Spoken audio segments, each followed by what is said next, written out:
5 KG body weight নিয়ে আসি। তার জন্য আমার কিছু চ্যালেঞ্জ ছিল। আমাকে মেডিসিন নিতে হচ্ছিল 3টে। আমার মাত্র 31 বছর বয়স, সেখানে প্রেশার বেড়ে যায়, তার সঙ্গে কোলেস্ট্রল ধরা পড়ে, গ্যাসের প্রবলেম তো ছিলই। ইরেগুলার মেডিসিন চলছিল। আমি ডক্টরকে জিজ্ঞেস করেছিলাম যে এই থেকে রেহাই কী করে পাবো। হাঁটাচলা করতে বলেছিল, ওজন কমাতে বলেছিল। তার জন্য আমি কমিটির সন্ধান পাই, এতে জানতে পারি আমার শরীরে 18 কেজি ওজন বেশি আছে। তাহলে সাথে সাথে সিদ্ধান্ত নিই যে ওটা আমার কমাতেই হবে। প্রথম মাসে 4 কেজি 7 জন কমায়, 6 মাসে টোটাল 18 কেজি প্র্যাকটিস করে নিই।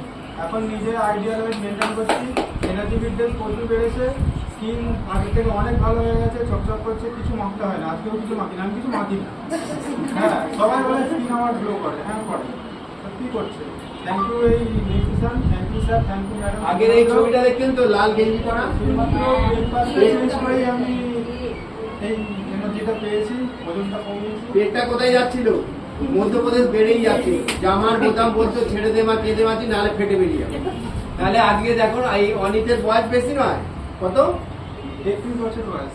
মাত্র এই 31 বয়সে তখন কত বয়স্ক লাগছিল?